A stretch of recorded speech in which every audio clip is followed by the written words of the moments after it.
I'm Intruder Green. You might know me from things like Woofs, Chino, and Elite Partner. Welcome to the Intruder Green Podcast. It's the 24th of, what month is it even? We're still in August. Yeah, it's like dog days of summer, baby. All right. That means you lay around like a dog and you get real sweaty and hot because it's sweaty and hot outside. And, yeah, global warming ain't helping that much either, but it's kind of always been like that at this time of the year. It's like, I don't know. You get sick of any season that you're in. Although I'm not sick of summer this time. I think it's pretty cool. It's actually warm. It's actually kind of cool here. It's been raining a lot. I don't know why I feel like talking about the weather. Everybody's like, you're so lame when you just talk about the weather. But I don't know. It's kind of nice. Like, I was just thinking about it, how I feel like going outside is real good. And I want to go swimming in a lake and stuff. And actually, now I think about it, what I did want to say is that the new thing for me, as far as like the world going crazy, you got to kind of figure out like what you can do to affect change and stuff. And so for me, there's a lot of different avenues to go down with that. And I'm going to be reaching out to some people to see what I could do. But what I want to concentrate on is like going green. I know you guys probably heard me say that. I use the hashtag go green or whatever. And I want that to actually like mean something.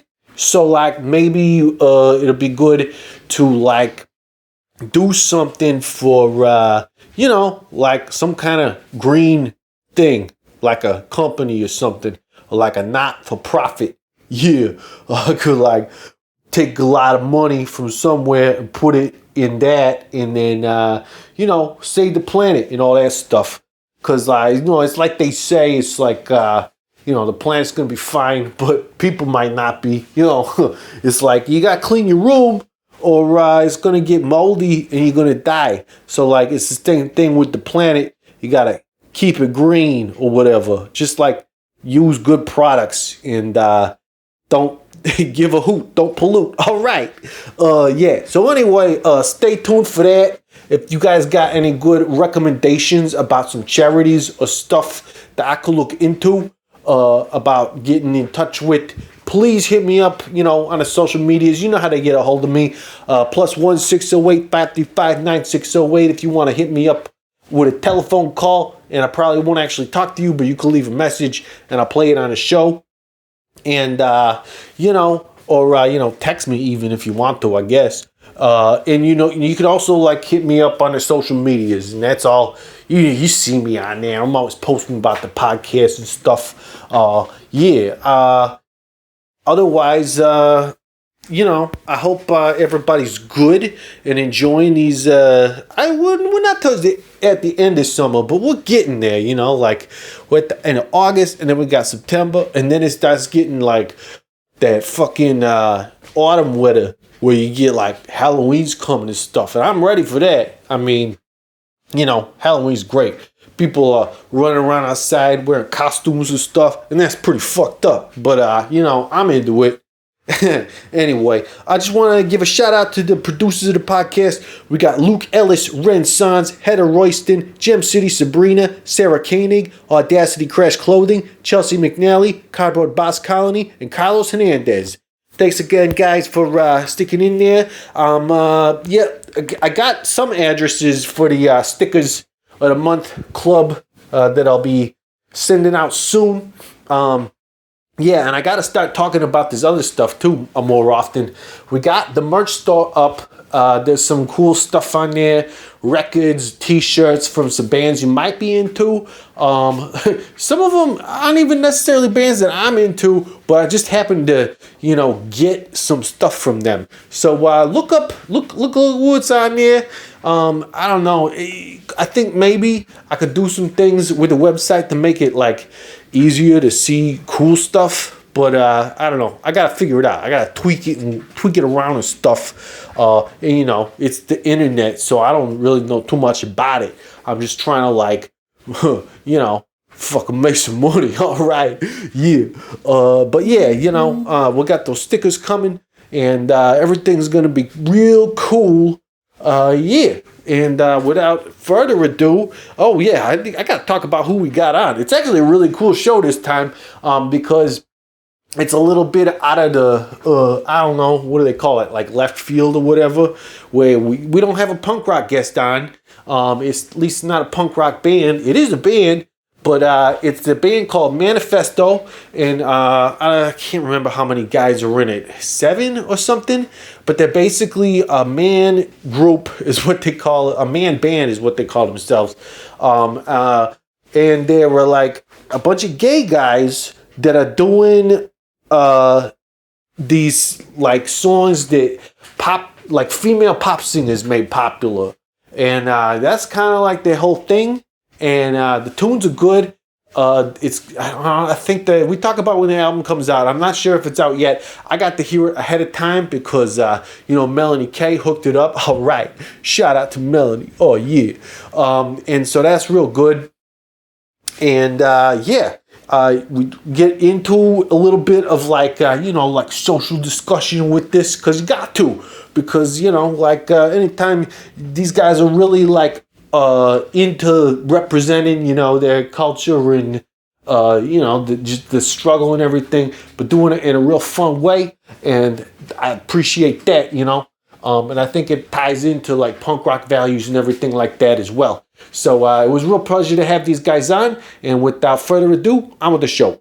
Hello, this is a prepaid collect call from Intruder Green, an inmate at Federal Correctional Institution. This call is subject to recording and monitoring. To accept charges, press 1.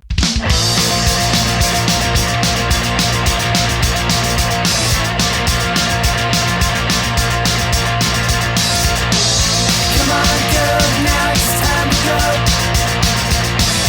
to a place where nobody goes. In another town, on the other side of space. It won't be the same. Unlock and go where party goes.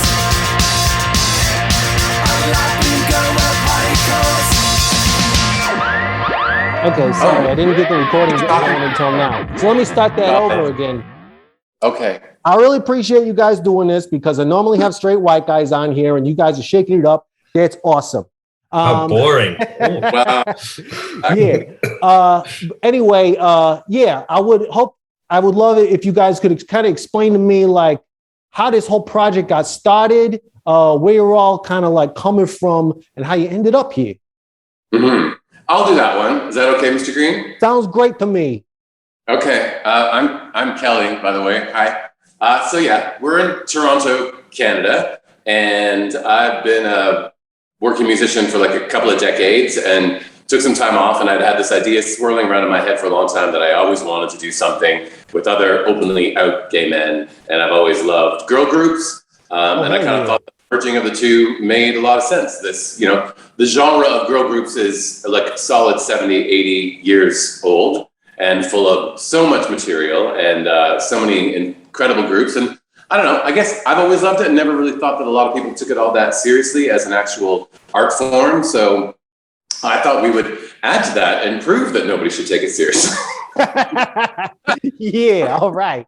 I mean, if we're you don't want to take anything too seriously, right? When it comes to you've never seen some grown-up brats in your life, but so that was the idea, and I started outsourcing to friends and just asking, do you know anybody who kind of fits this? And I wanted people to be closer in my age because I certainly didn't want to be grandfather time standing on stage with a bunch of 23-year-olds, right? So I tried to exactly. Icarus is going to continually be.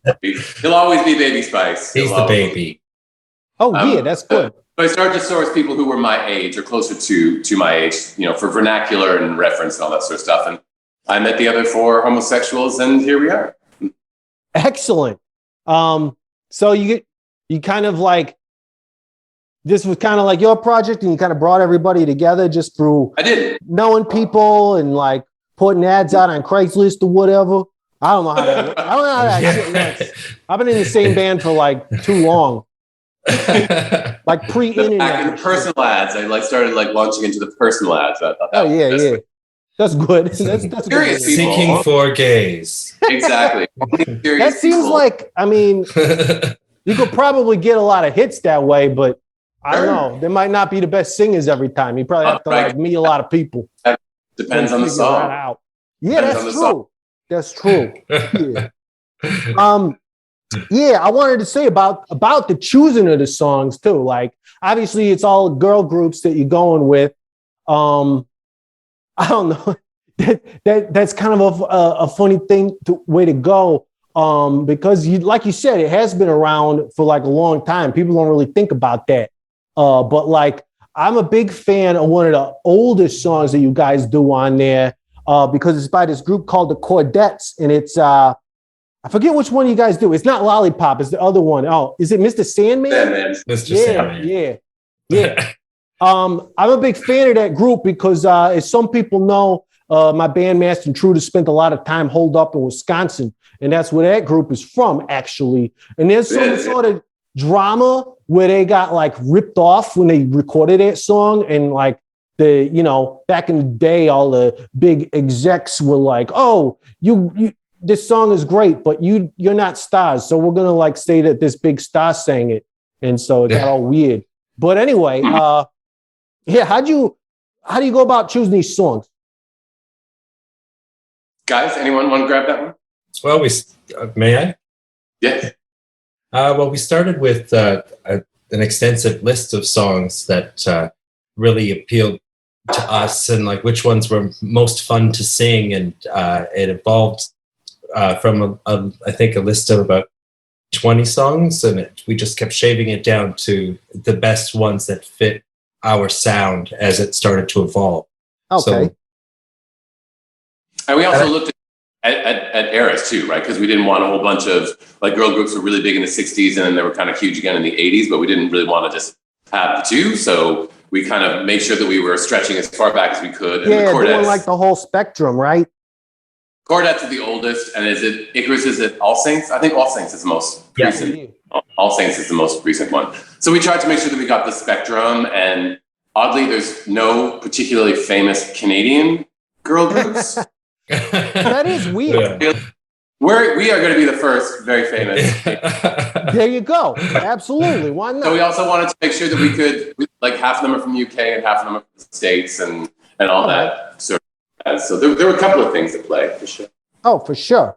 Yeah, that's good. I mean, the Chordettes, they're from Wisconsin. That's pretty close to Canada. You could be like, make them like an honorary Canadian group, but you don't want that because you want to be the first one. So. Yeah, exactly. I mean, it's interesting when you talk about the thievery in the music industry, especially from female vocalists. I mean, that didn't just like start and stop back then. It continues to happen, and certainly, way into the 80s and 90s, there was many there was tons of it. There was absolutely tons of it. And one of the parts of the mandate that we were talking about, sorry to cut you off, Mr. Green, is that one of the parts of the mandate was, now I forgot. See, you went and cut me off. I was distracted by your green hotness, and I totally forgot what I was going to say. And out of my head, what the hell? Damn, I hate when that happens. All the thievery that's been going on. Oh, right. Okay, right. That was it. Thank you. So that when we started to look at the songs and how they start to come together, out of the 12 that are on the record, there are only 3 that were co-written by the women who sang them. The rest of them were The rest of them were written by men for women to sing, like purposely for women to sing. There's a lot of songwriters out there who write songs and they try and figure out who they're going to pitch to. But the good chunk, like over 3/4 of them, were written by men for women to sing. And so the idea that we were taking those songs and interpreting them and funneling them through our very gay perspective was just like, it was like just a gift. And as one of our other members, Twain, said recently, who couldn't make it today, it was like, it's cheeky. Like it becomes quite cheeky. It's so fun. It's so fun to do that. Absolutely. I mean, I got a chance to listen to it, and the album is out, right? Like I think I saw that it's not September out. September 10th. Okay. I got the sneak peek, I guess, because Melanie likes to hook me up, You looked under a skirt. You did. Yeah. All right. It sounds real good. How do you got like a mastermind behind who actually does the like music part of it? Because This goes into another question. I want to know about, like, are you guys big on the live show, or is it mostly just a recording project at this point? Hey, Chris, do you want to take that one? I think at this point in time, just because of the pandemic and a larger situation going on, we've mainly been a recording project. But there are plans for us to have live shows in the future. We almost had one last year, right when the pandemic's lockdowns were starting, that we were slated to have our first live performance, but then everything shut down. So, with respect to your other question, though, I think there are 5 masterminds who come in and we collaborate. It's a group project. So, if one person picks the song and they're really passionate about it, we will then bring all our various ideas into it.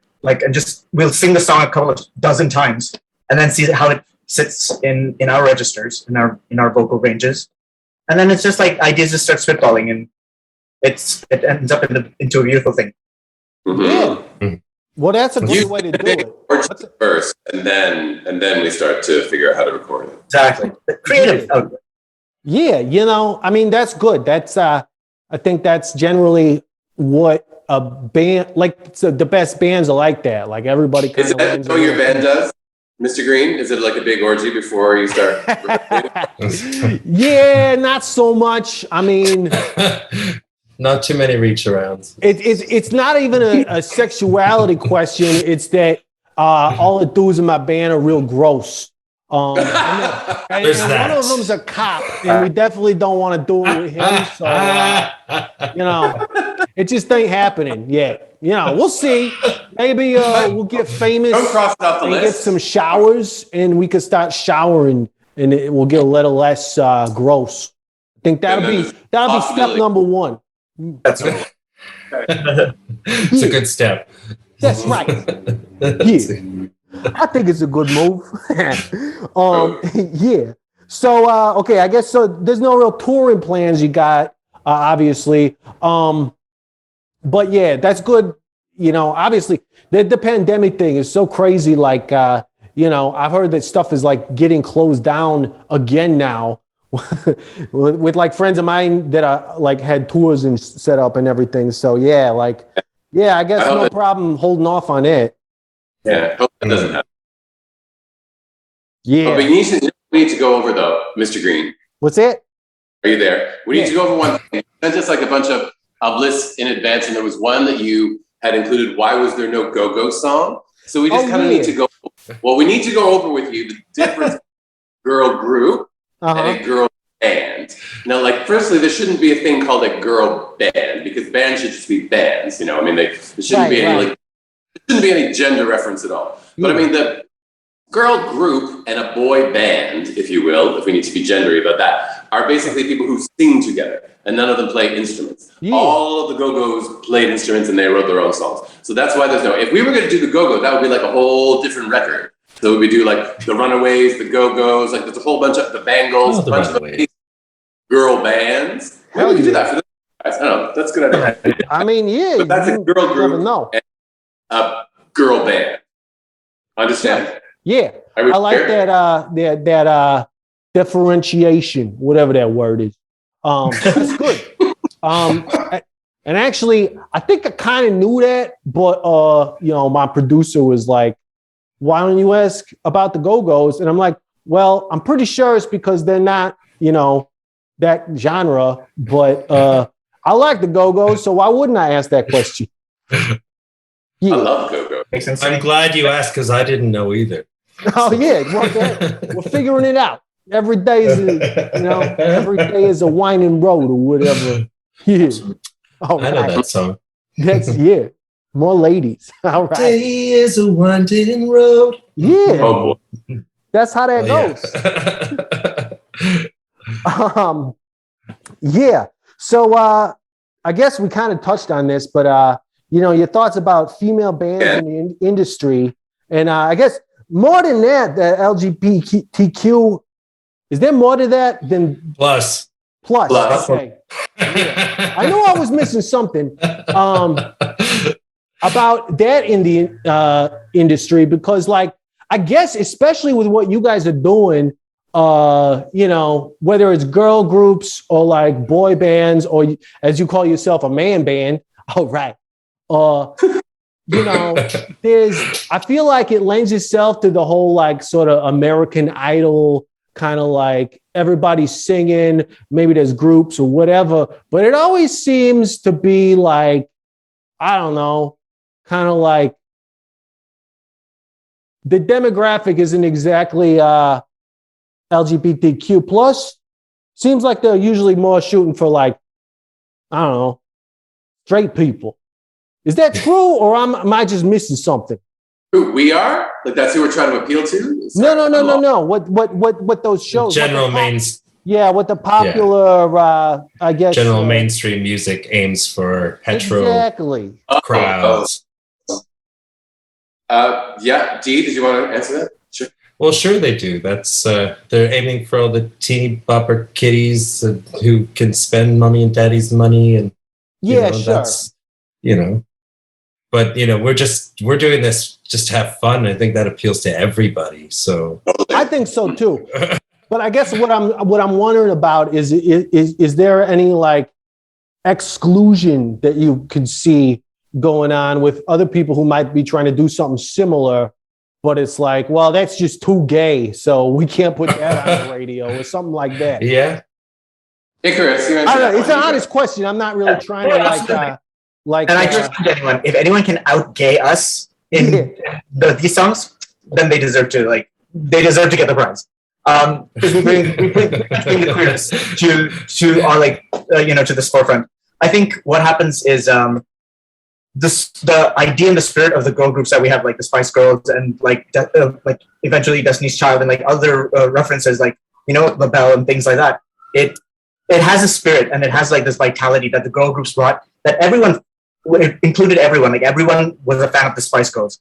It did not include straight people. It was like girls and gay men and like the world embraced the Spice Girls. And so we want to bring that our brand of joy and like energy in with our songs, the same kind of energy, like to say like, here we are, we're now queer people, gay men essentially are now coming onto the forefront, and we get the spotlight now, and so everyone can welcome us in our own way.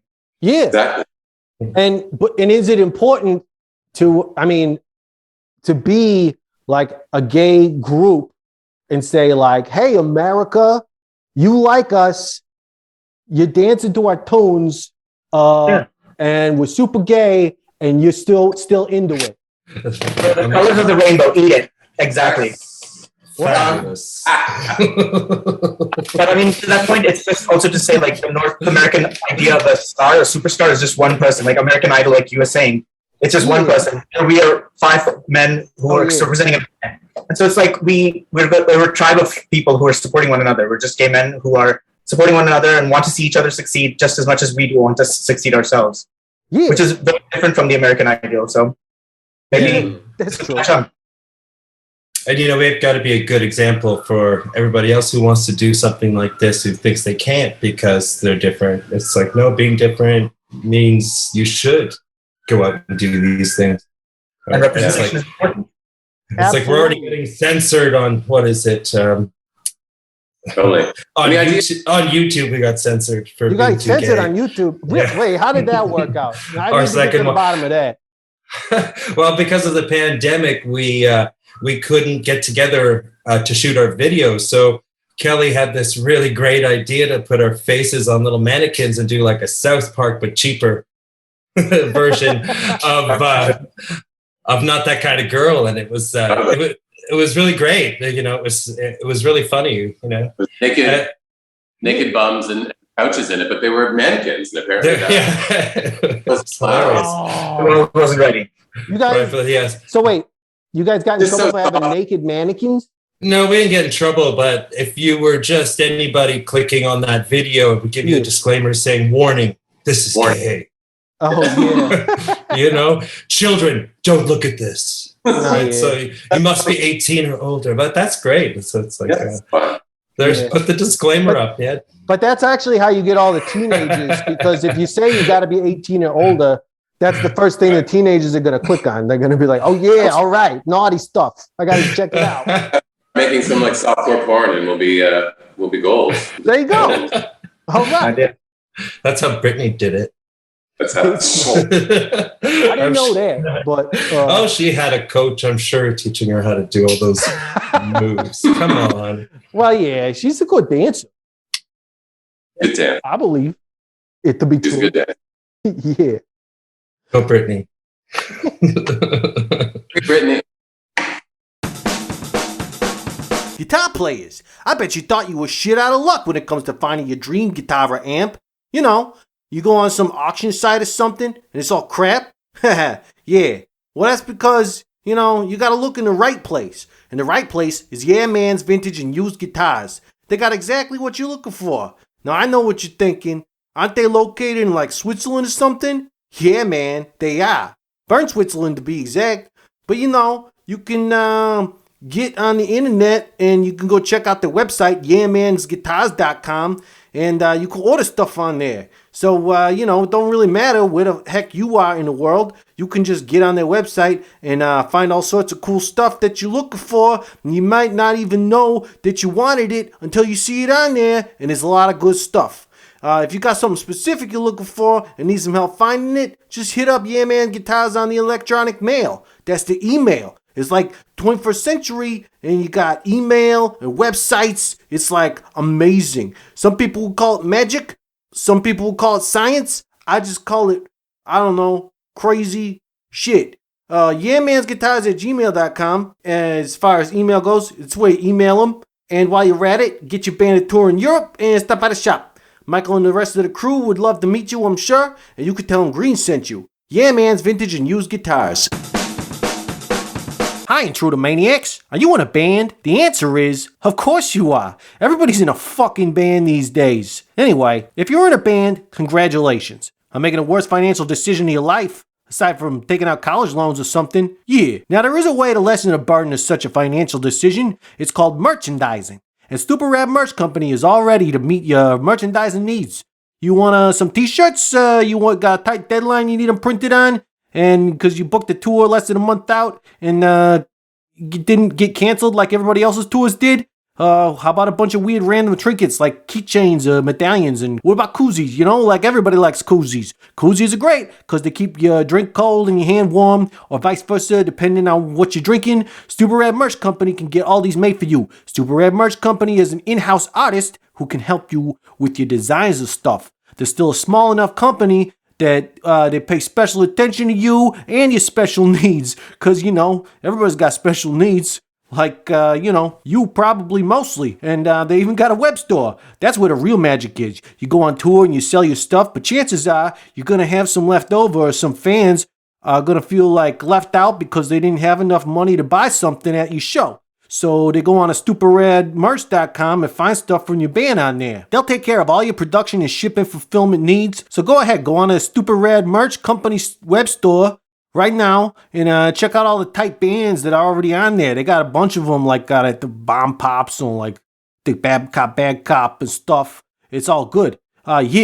All sorts of cool swag. And right now, if you go on there and at checkout you use the code PRISON, you can get 15% off all of the Stupid Rad Merch branded apparel at stupidradmerch.com. Go check it out. StupidRadMerch.com. This kind of brings me to the big question I have. I know I kind of like sent these some of these questions to you guys in advance, but I come from the punk rock world, and there's a little bit of gay presence in the punk rock world. I think the punk rock world tries to be really accepting. And then there's some like old school punk rockers who are like, no, I'm anti everything. That means like I'm like I hate on everything. And I'm like, I don't know. Some of those guys are just like fucking curmudgeons. And I'm like, you got to kind of get with the times. So there's some like gay bands, queer bands, and all sorts of stuff. But I guess the thing is that we've seen, with the Me Too movement and whatnot, is kind of like addressing toxic masculinity.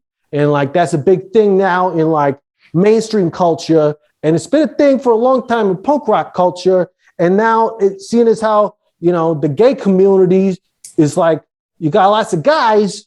How does that work? Because I got a feeling it still happens, but like when it's all guys, like, can you comment on that at all?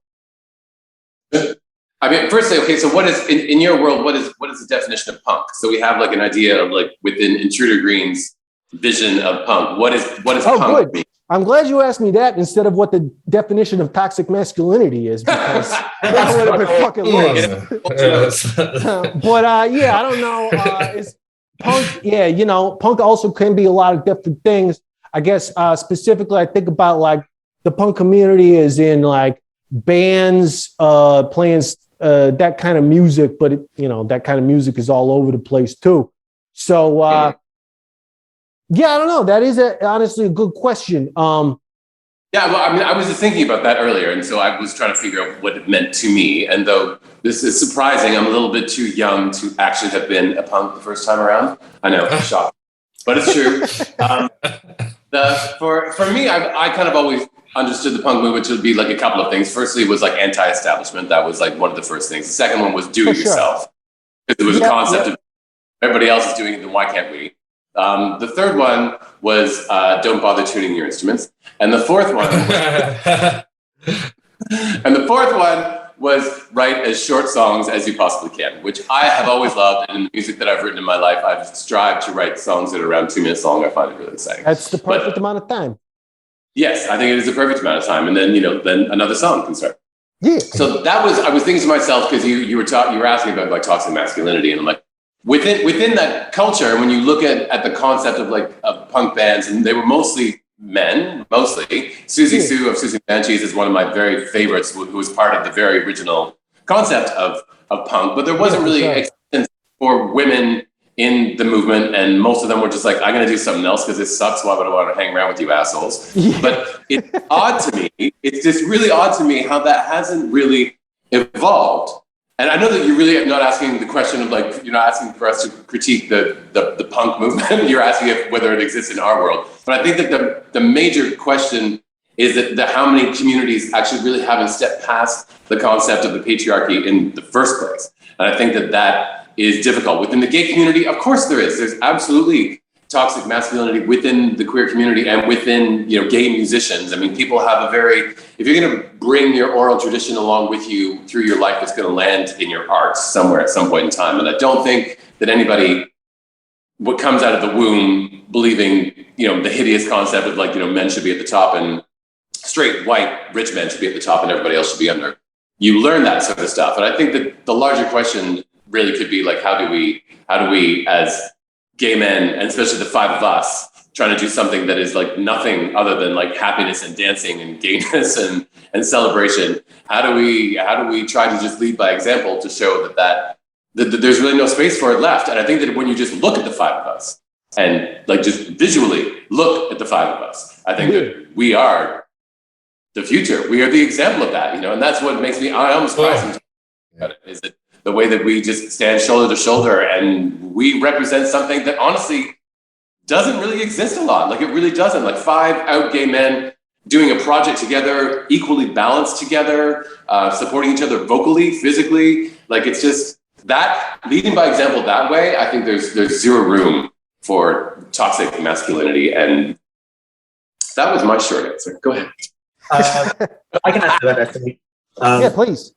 I feel like to your point, Mr. Green, the idea of toxic masculinity is it's the concept of like that we as men have to act a certain way and we have to meet a certain ideal of male characteristics like bravery or ambition or like sometimes even greed, like with the corporate world. And so what happens is I think with us, the five of us, we bring together the spirit of punk, which was like resistance and sort of rebellion against that ideal. Like the punk rockers, like even the male punk rockers, like most of them, the ones that who exemplify that punk rock spirit, they subverted like the masculine ideal. They looked different, like they wore like skinny jeans and they wore like really tight clothes, and they were like their frames were slender. Like it just went against that male standard, and I think that's how Like if we wanted to talk about, like Kelly's point, how so many of the girl group songs were written by men, it's like even they had to hold the voices of the girl groups and say like, this is our voice. Like we're telling you how to sing what we want you to sing.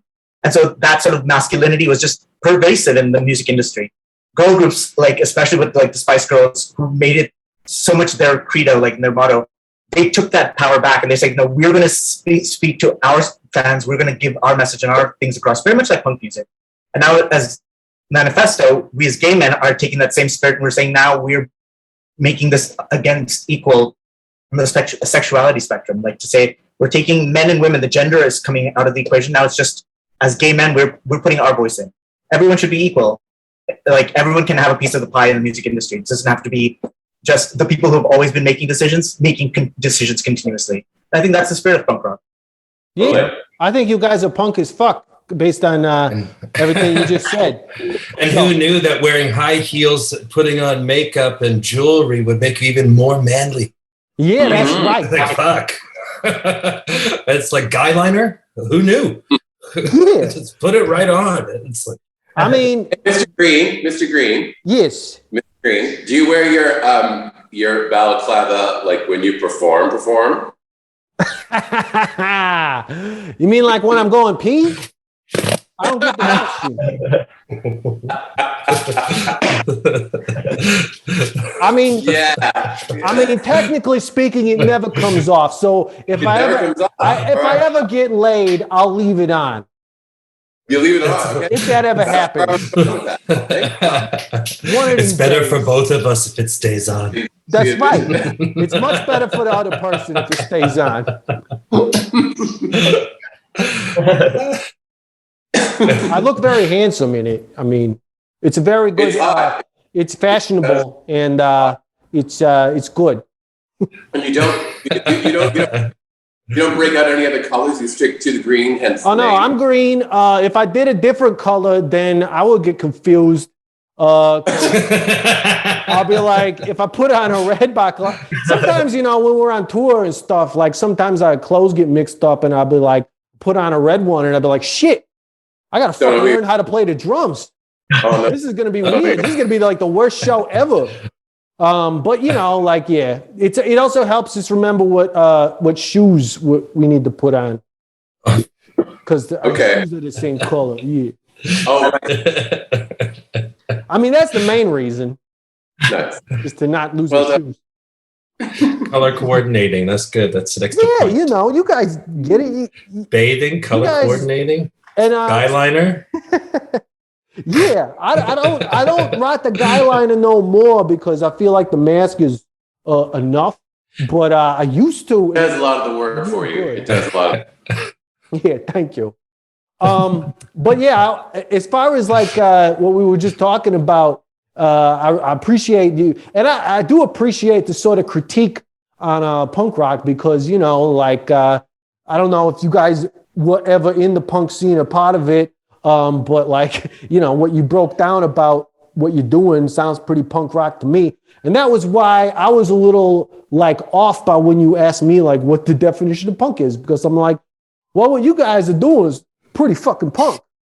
It is. It's kind of like it's basically about like if you fucking believe in something and it's a good thing, fuck, go for it. And I agree. I think that most people, when they think of punk, and that was why I was asking you, they think of like this sonic sound, like a certain specific sound. Yeah. Usually has a male voice behind it that sounds a certain way. But to me, I would say that, the punk concept really is more about the political response and also the ability to just do something because you feel the need to do it. Yeah. We definitely live in a culture where, you kind of have to have a certain prerequisite to be able to get away with talking about certain things or kind of going for certain aspects of, going after certain things in your life. And I've always found it really punk to just be like, you kind of flip the bird at that sort of thing. And it's like, I want to do this. Yeah, absolutely. Let's do it. What's more punk than saying, you mean I can't do this? Watch me do this. Exactly. Yeah, exactly. Yeah. Exactly. Yeah. I lost what I was going to say as a follow-up to that. But That's yeah. Me, mic drop. What was it? That's how I roll. I just go mic drop and like I just walk away with the statement, and people are like, I forgot what I was going to say. Yeah, just walk away. Well, thank you guys so much. I don't know if there's anything else you wanted to get into. No, that was awesome. That was fun. All right. Great. Where can people find you? You broke stuff? our cherry, Mr. Green. You broke our cherry, by the way. Oh, is this your first like super important press? Broke our cherry, popped our cherry. Which one is it? I've been popped. Popped. I've heard pop. Yeah, there was that band, the Cherry Pop. Sorry. Oh, I remember what I wanted to say. There is a bit of a punk community, and I guess people talk about the gay community or the LGBTQ plus community, and there is a punk community, and it's kind of based around all these people that go to these festivals and see the bands and like wear the punk rock stuff, and you kind of get the idea of like, all right, that person, maybe I saw them at a show or whatever, so they're part of my life, and people help each other. And I guess with that being said, in the gay community, everybody fucking likes to party and dance and fucking listen to fucking cool club music, whatever. How do you guys think of your presence in that as not just being in the like, mainstream, like you're trying to break out and be a big thing, but like just in the gay community, how is that responding to what you guys are doing? I know this is a pretty new project, so maybe it's too early to ask that question. It's very new. I mean, there are many groups within the music industry that function as communities for sure. And I know what you mean by the idea when I first started going dancing at like goth clubs and alternative clubs in the city in Toronto, and you would see people who you would see dancing and you'd be like, oh, that's part of my tribe. That's part of my, like, these are the people that I can lean on, these people that understand me. There's no judgment, blah, blah, blah. Yeah. The gay community is quite vast, not to correct you. Your understanding of what it is to be a modern homosexual, but not everybody necessarily, hits the clubs and listens to Euro dance beat music. There is a lot of that, but it's quite a variety. I suppose like the coming from my generation or our generation, I'm the eldest out of all of us, but I would definitely say that there was kind of like an unwritten law of when you knew people in the gay community needed a hand, that you just did it. And our community's famous for that. I mean, we're famous for that. I find that social media in some ways makes it easier for communities to support each other, in some ways kind of fractures it a little bit. But for the most part, I would say the queer community has always kind of had each other's back, whether it's in music or just living life generally. But yeah, I think chosen family and chosen community is a big part of our experiences, and which is why we kind of all gravitate to each other rather effortlessly. And I think outside of that, and to Kelly's point, it's also to say the queer community, with all the letters that it makes up, that represents a different group of people. It's not saying that we're a fragmented community. It just says that we are a community who stand outside of the heteronormative society standards. Right. Yeah. But then all of us have that sort of, the one unifying thing for all of us is that we are different from what's perceived like to be the general heteronormative society. But then that brings upon us like all these aspects about we have to pretend to be something other than ourselves in order to fit in and to be accepted by the larger society. And as Manifesto, what we do is we live authentically. We're authentic to ourselves and we just present ourselves as we see fit. And that's the best thing by leading by example. Say that we don't have to put on airs and we don't have to pretend to be someone else. We're pretty fabulous as we are. And so being authentic to ourselves is a good enough way to live. Yeah, I'll applaud that. Absolutely. I believe it to be true. And I guess the only reason I would have compared it to the punk rock community is because, there's a lot of the same, I don't want to say it's the same struggle, because with like punk rockers, it's not a sexuality thing. It's not like I was born a punk rocker. I kind of fell into it after a while because maybe I fucking hated the little tiny town I grew up in and fucking all these, cops and rednecks, even if I wasn't gay, I just fucking hated it. And so I had to discover punk rock to like be able to fucking live. So, you know, to me, there's a little bit of, I don't know, like parallelogrammage or something. Word. That's right. You know, with another marginalized community. Like it's just you're too busy. Wow. It's like, what was this? What was this? I don't know. Yeah. The parallels. It's an audio podcast, but I'm trying to do more video stuff, so I'm practicing here. There you go. Hey, that's another one. Walk like an Egyptian. All right. Oh boy. I think you gotta do like female bands for the next album. There's just so much. I mean, Green said female bands. I don't know if it would work. It might be kind of weird, but it could be totally cool. work. Totally work. There's all kinds of female bands we'd love to do. Exactly. Hell yeah. Get done. I would love to hear it. Well, thank you so much again, guys. Thank you. I really appreciate you guys doing this. As I said, it's nice to have different people on my show, and I'm always trying really to great reach being out. here. So I hope you guys have all the success, and I really appreciate your whole thing, all of it. The music is fun, and I hope to see what the live show ends up like, because I don't know. Me too. You guys look great when you take photos and everything. You look great now, and I could just see you guys putting on a really good live show. So I hope to see that. We're working towards it. More lasers, more pyro. Hell yeah. Where's Drew Barrymore? Yeah, right. Where is she? Actually, I haven't seen her forever. Getting them up. Okay. All right, well, before we go though, where can people find your stuff? On all the social media platforms, you can follow us at Manifesto ×5, TIMES and the number 5. On all the streaming platforms, Manifesto with MAN capitalized is the easiest way to find us, and all of our singles are on there. And we really only have an official website through Bandcamp. So if you search us through there, you can pre-order the vinyl, which is coming out on September 10th, along with the digital album. It's pink vinyl too, right? I think I saw a picture of it. It looks fucking awesome. I got to get me a copy. And digitally, you can get everything on iTunes or Spotify or any of those streaming platforms. Oh, hell It's all yeah. there. Excellent. Well, thank you so much, guys. Unless you got anything else you want to bring up, I can talk to you later. Okay. It's been great. Thanks, Green. Hey, thank you, Mr. guys. Intruder. Yeah. And that's it for the Intruder Green Podcast. I want to thank Manifesto again for being on it.